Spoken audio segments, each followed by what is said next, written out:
Assalamualaikum warahmatullahi wabarakatuh.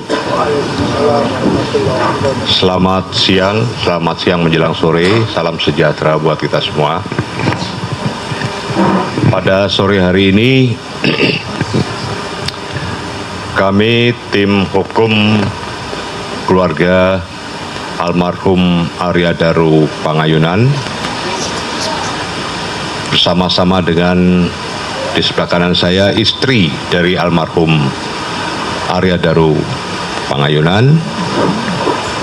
Di sebelah kanan istri adalah Eyang Mam, ibu dari almarhum Arya Daru Pangayunan. Di sebelah kanan paling ujung bapak dari Arya Daru Pangayunan, Pak Subaryono. Sebelah kiri saya ibu dari istri dari almarhum Arya Pangayunan, ibu dari Mbak Pita. Dan sebelah kiri paling ujung Pak Librianto, Dwi Librianto adalah tim hukum dari keluarga Arya Daru Pangayunan. Pada sore yang berbahagia ini kami panjatkan syukur kehadirat Allah Subhanahu wa Ta'ala oleh karena kasih karunia, penyertaan, perlindungan, dan oleh karena kehendaknya kita dapat berkumpul bersama pada sore hari ini, di mana selama ini rekan-rekan media, masyarakat bertanya-tanya,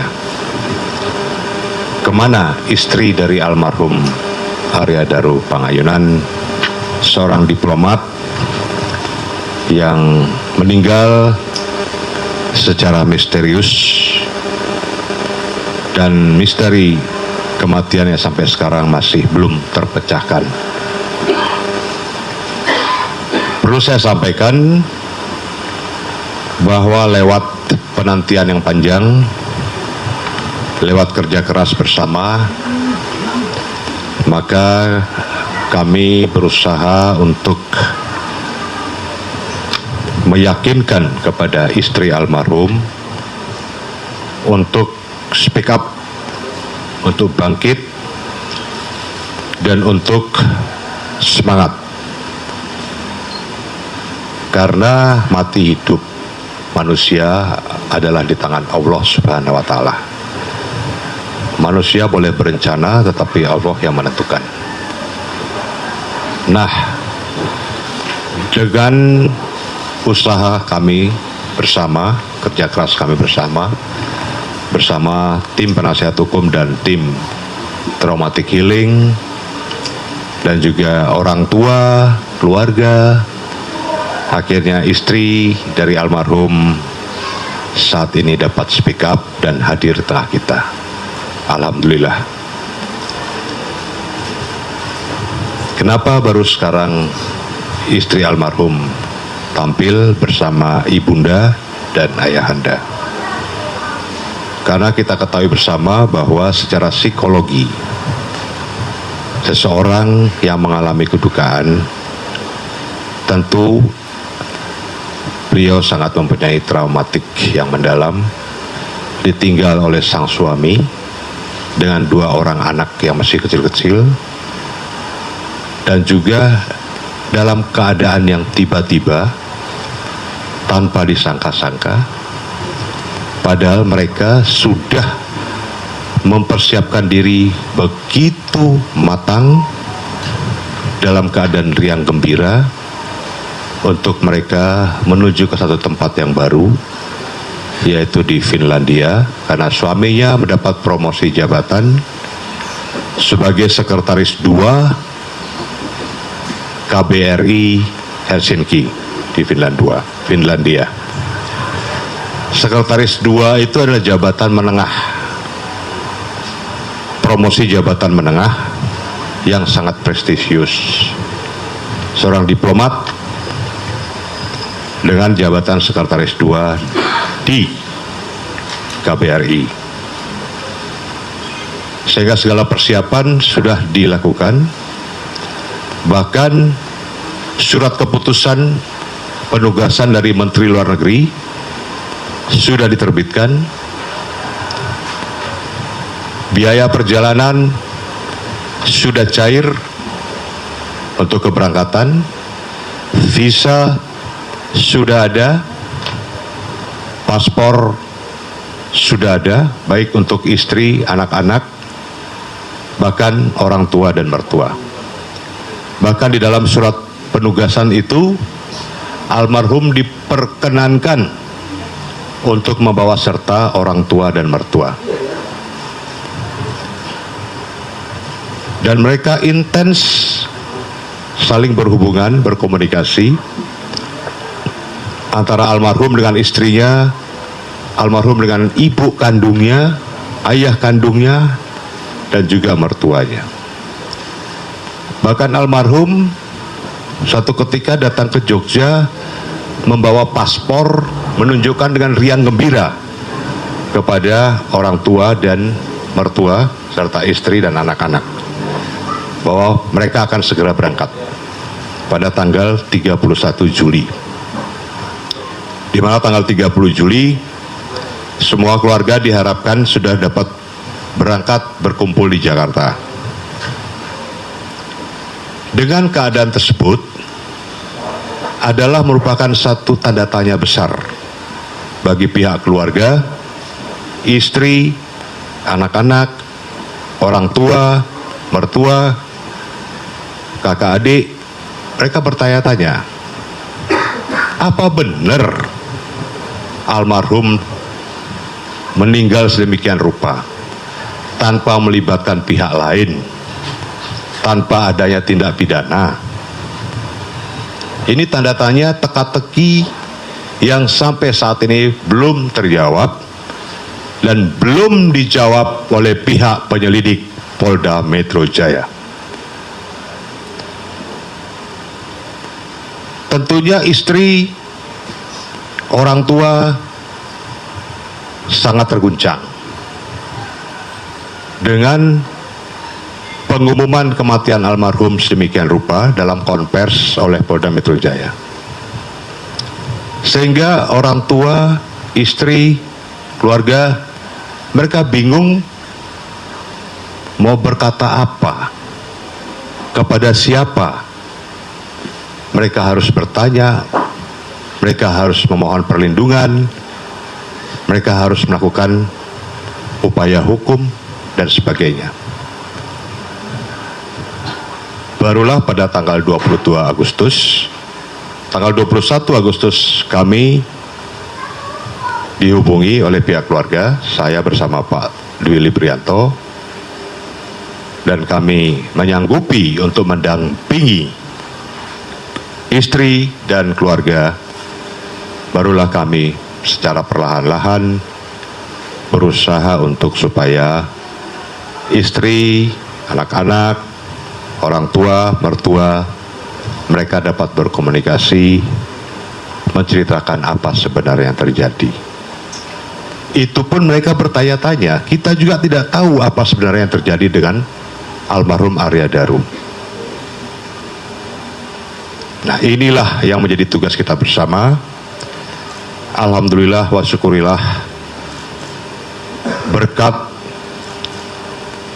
rekan-rekan media, netizen, medsos, masyarakat yang mempunyai rasa empati dan simpati terhadap kematian almarhum Arya Daru Pangayunan. Maka ini boleh terungkap, boleh di blow up sedemikian rupa. Kalau tidak ada media, maka ini semua terkubur begitu saja. Akan menjadi dark case yang ujung-ujungnya akan hilang, menguap. Nah, dengan kehadiran kami tim penasihat hukum dan juga saat ini istri almarhum dan orang tua serta mertua almarhum, maka ini menjadi jawaban bagi kita semua bahwa kasus ini tidak boleh menjadi dark case, tidak boleh menguap atau diuapkan atau dihilangkan atau dianggap sepele, karena ini menyangkut seorang diplomat aparatur negara dari Kementerian Luar Negeri, di mana kami tim penasihat hukum sudah bertemu langsung dengan Menteri Luar Negeri Bapak Sugiono, dan Menteri Luar Negeri sangat berharap kasus ini dibuka, diungkap seterang-terangnya dan ditindaklanjuti serta dilakukan penyelidikan lanjutan atau penyelidikan ulang agar peristiwa ini terungkap secara jelas demi ketenangan arwah almarhum Arya Daru Pangayunan, demi ketenangan dan moral dari staf serta karyawan Kementerian Luar Negeri, dan demi kepastian hukum, pemenuhan hak asasi manusia dari keluarga, dari istri, anak-anak yang ditinggalkan, orang tua yang ditinggalkan. Saya kira itu.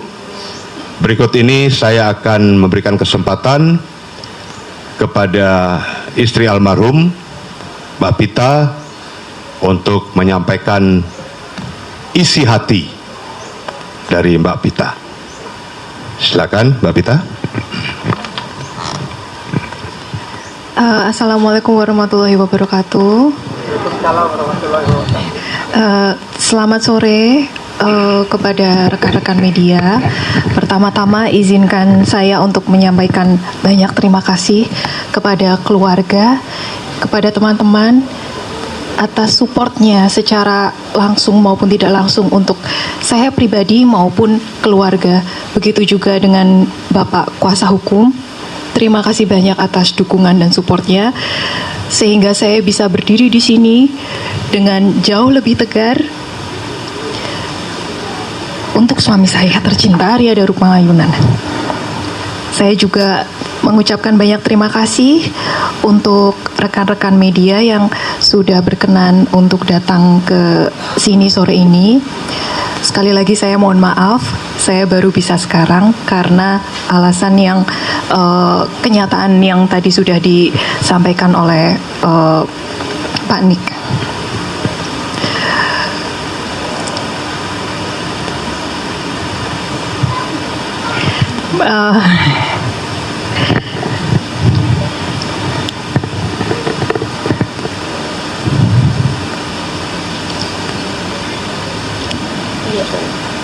Bahkan sebenarnya sampai sekarang pun saya pribadi masih merasa ini seperti mimpi ya. Saya tahu antara ini memang kenyataan, tapi ada bagian dari diri saya yang ini seperti mimpi karena kehilangan seorang Arya Daru Pangayunan yang sudah menjadi bagian dari diri saya dari umur kami 10 tahun itu tidak bisa diungkapkan dengan kata-kata rasanya. Kenangan kami itu bukan hanya saat kami menikah saja dan berpacaran sekitar 2 tahun sebelum menikah. Tapi kenangan kami sudah dimulai dari kami kecil saat SD kelas 5. Saya jadi murid baru di SD Serayu 2. Kemudian Mas Daru ada di situ. Kemudian kami bersahabat.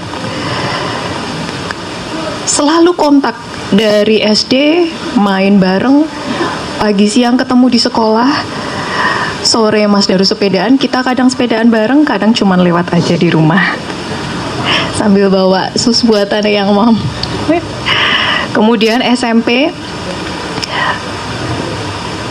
karena SMP-nya tidak terlalu jauh, SMP Mas Daru dan SMP saya, jadi seringkali Mas Daru itu ngampiri saya. Mohon maaf kalau mungkin agak kejawa-jawaan ya saya ngomongnya. Ngampiri saya untuk naik bis bareng sampai di depan rumah saya, kemudian Mas Daru naik bis lagi untuk ke rumahnya. Hal yang sudah biasa seperti itu sampai SMA, sampai belum bisa naik motor, sampai diampiri naik motor, sampai diampiri naik mobil, sampai kadang jerawatan, sampai enggak jerawatan, sampai kurus, sampai gemuk.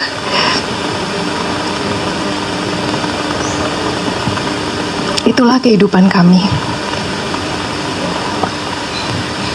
Kehidupan yang mungkin bagi sebagian orang membosankan ya, karena ya cuman gitu-gitu aja, datar.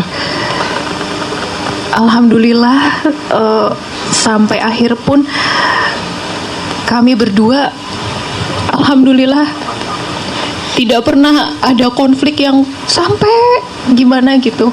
Iya, itu tadi mungkin bagi sebagian orang datar-datar saja, tapi bagi kami berdua dan bagi anak-anak, kehidupan kami berempat itu sangat menyenangkan. Dengan segala kedataran itu sangat menyenangkan.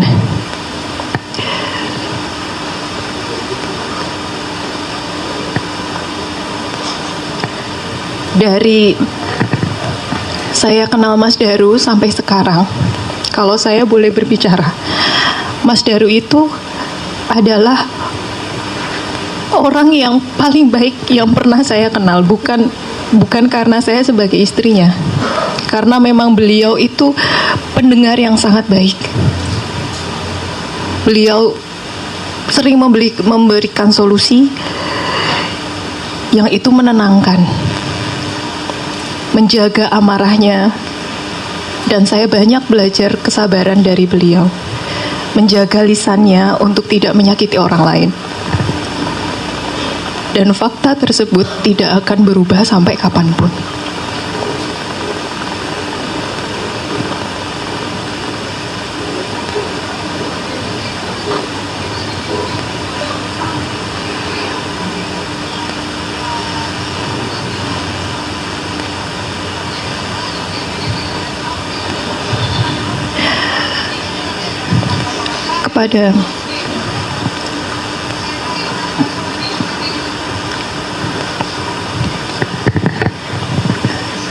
Kepada Bapak Presiden, kepada Bapak Kapolri dan Bapak Menlu, saya hanya bisa berharap dan memohon untuk kasus ini dapat selesai dengan baik, jujur, dan transparan. Sebegitu berharganya Mas Daru bagi saya, bagi anak-anak, bagi orang tua, bagi keluarga, dan saya sangat meyakini bagi teman-teman yang pernah berinteraksi langsung dengan Mas Daru secara tulus pasti merasakan kebaikan beliau.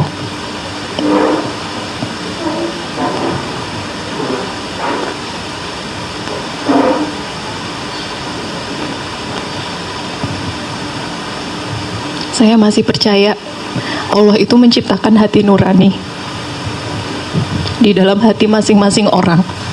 Hakikatnya Allah itu menciptakan hati nurani di hati masing-masing setiap orang. Hakikatnya Allah itu menciptakan hati nurani di hati masing-masing setiap orang.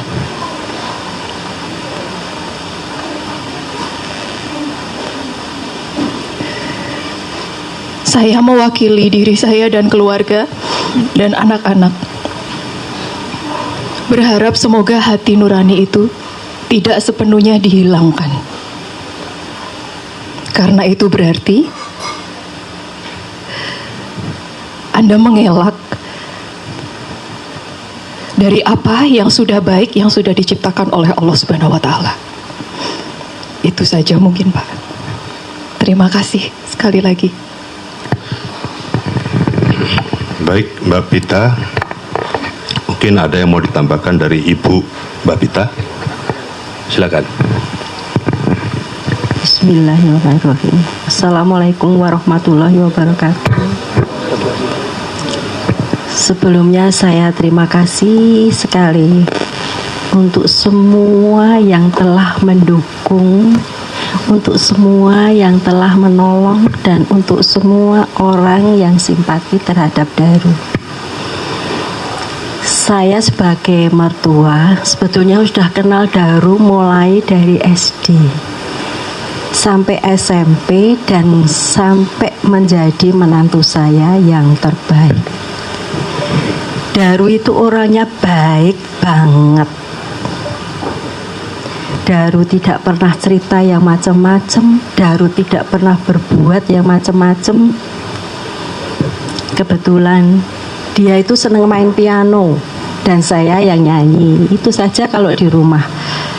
Jadi saya tidak pernah melihat mereka berempat ada masalah-masalah yang bikin Daru sedih. Memang Daru nggak banyak bicara ya Mas, Mbak. Tapi saya tahu Daru itu tidak senang dengan orang tuanya yang sedih dan istri anak-anaknya sedih. Dia tidak akan ikhlas. Dia sangat sayang kepada orang tuanya, istri dan anak-anaknya, juga kepada kami semua, kepada saudara kami semua, saudara besar kami, keluarga besar kami. Jadi Daru itu selalu menjaga perasaan mereka semua yang sudah pernah kenal Daru. Makanya saya itu sangat syok waktu tahu Daru seperti ini kejadiannya. Saya tidak tahu harus bicara seperti apa. Saya harus membuat anak saya kuat karena Daru menitipkan kepada kami 2 cucu yang harus kami jaga. Maka saya bilang kepada anak saya, kamu boleh sedih tapi tidak boleh berlarut, karena Daru nggak seneng kamu sedih. Daru nggak pernah ikhlas istrinya sedih, orang tuanya sedih, nggak pernah. Daru selalu membuat mereka bahagia dengan apapun caranya. Daru itu anaknya lucu Mas, Mbak. Kalau ngomong sedikit tapi bikin kita semua ketawa. Daru itu seneng mobil. Dia selalu membersihkan mobil walaupun sampai rumah jam 1 malam dia belum bisa tidur kalau mobilnya belum bersih. Dan kalau kita semua keluarganya mau menaiki mobil dia harus AC dihidupkan, mobil bersih, wangi baru boleh naik. Dan Daru selalu mengajak kita untuk ayo kita kepengen makan di mana. Jadi saya ada berita seperti ini, ada kejadian seperti ini itu saya bingung harus ngomong apa. Kok seperti ini, sebetulnya ada apa? Karena saya tidak percaya banget kalau Daru punya masalah dengan siapapun. Dia hanya selalu cerita kalau saya tanya, misalnya Daru dari mana, tugas di mana. Saya jemput anak-anak Bu, yang di sana sudah tidak diinginkan oleh orang tuanya. Kecil-kecil, terus kalau rewel gimana Daru? Ya tak pangku, tak kasih HP. Terus ya enggak apa-apa, biar aja. Terus ke sana lagi cerita saya harus gini, gitu aja. Jadi dia itu cerita dengan senang hati. Nah setelah kejadian seperti ini ternyata saya banyak sekali dapat cerita-cerita yang ternyata Daru itu bermanfaat banget untuk kepulangan orang-orang yang tidak bisa pulang ke Indonesia. Semua dia yang ngurus. Ada satu jenazah dari Amerika, Texas kalau nggak salah. Itu cerita kalau anaknya meninggal di sana. Dia yang ngurus semua dan tidak ada biaya sepeser pun. Padahal itu harusnya biayanya 200 juta. Jadi Daru itu selalu, ini ceritanya dari orang lain, bukan dari Daru. Kalau Daru itu ceritanya hanya lucu-lucunan gitu. Jadi saya lebih tahu Daru, apalagi istrinya, daripada Daru sendiri. Jadi saya tidak bisa mikir ini sebetulnya ada apa. Makanya kita minta maaf, karena kalau ditanya kita nggak tahu harus jawab seperti apa. Daru orangnya baik banget, tidak pernah membuat kami susah. tidak pernah membuat kami sedih. Apalagi kepada kedua orang tuanya. Dulu Daru itu karena Daru anak tunggal, dia itu bagian belanja, Mas, Mbak. Belanja, bagian belanja kemana kalau diutus, sampai dia tahu belanjaan mana yang murah, belanjaan apa, berbagai macam tentang kue, karena beliau ibunya Daru senang buat kue. Jadi saya kalah. Itu aja saya kira nggih. Daru baik banget, tidak mungkin membikin susah kami. Tidak akan mungkin membikin susah kami, gitu aja. Saya kenal Daru mulai dari SD sampai menjadi menantu saya. Tidak ada sedikit pun kata-kata Daru yang menyakitkan, tidak pernah membuat kami sedih sedikit pun. Begitu nggih Mas, saya kira cukup sekian sudah. Assalamualaikum warahmatullahi wabarakatuh. Waalaikumsalam. Mungkin ada dari Pita yang mau ditambahkan. Menambahkan dari ibunda saya tadi, iya betul. Kami sangat kenal Mas Daru. Saya sangat mengenal Mas Daru. Mungkin itu tadi melebihi dirinya sendiri ya Ibu ya. Kami berdua sudah sangat cukup untuk satu sama lain. Sehingga saya mohon tidak ada lagi framing negatif untuk suami saya. Kami berdua sudah sangat cukup untuk satu sama lain. Suami saya enggak neko-neko. Saya kenal betul suami saya. Itu saja Pak. Terima kasih. Terima kasih. Dari Ibunda Daru, monggo. Dari Ayahanda. Ya. Jadi teman-teman, demikian beberapa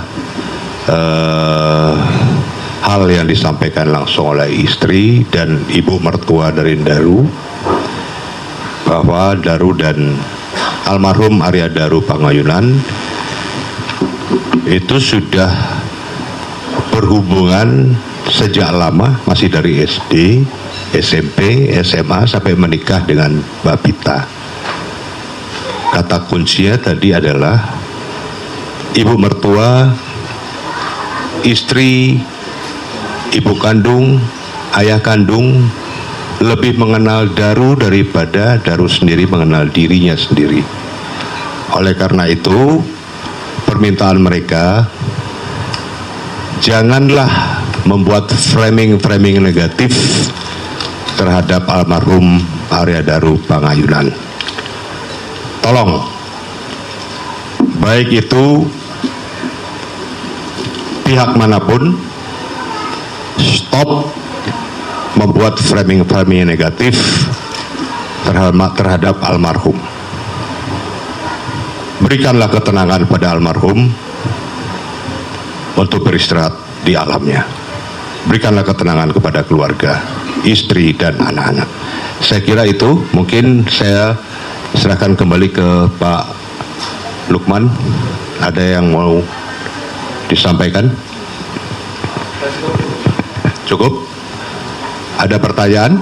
Saya buka pertanyaan 3 saja ya, karena saya juga harus berangkat malam ini. Saya harus ke airport jam 6. Pak Michael dari Kompas TV, kalau bisa luka saja Pak, siapa framing negatif itu, apakah polisi, apakah siapa, bisa dibuka gitu. Baik, saya harus tegas. Framing negatif dengan ada kata-kata adanya privacy. Kata-kata privacy itu merupakan framing negatif. Saya kira terjawab ya.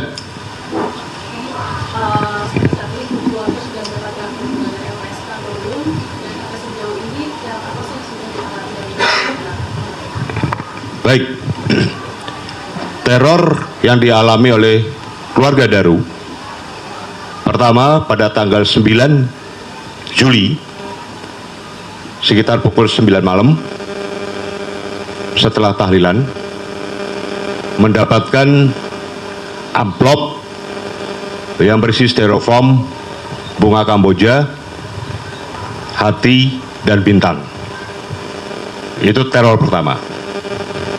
Teror kedua, makam almarhum pada tanggal 27 Juli diacak-acak. Teror ketiga, baru-baru ini pada bulan September ini, makam almarhum ketika istrinya berkunjung bersama anaknya ditaruh bunga berbentuk garis, bunga mawar berbentuk garis, bunga mawar merah. Itulah beberapa teror yang dialami oleh keluarga. Ini adalah ada suatu clue atau pesan bagi kami sebagai penasihat hukum. Ini adalah satu pesan dari pihak tertentu pada keluarga, istri, orang tua almarhum. Saya kira itu.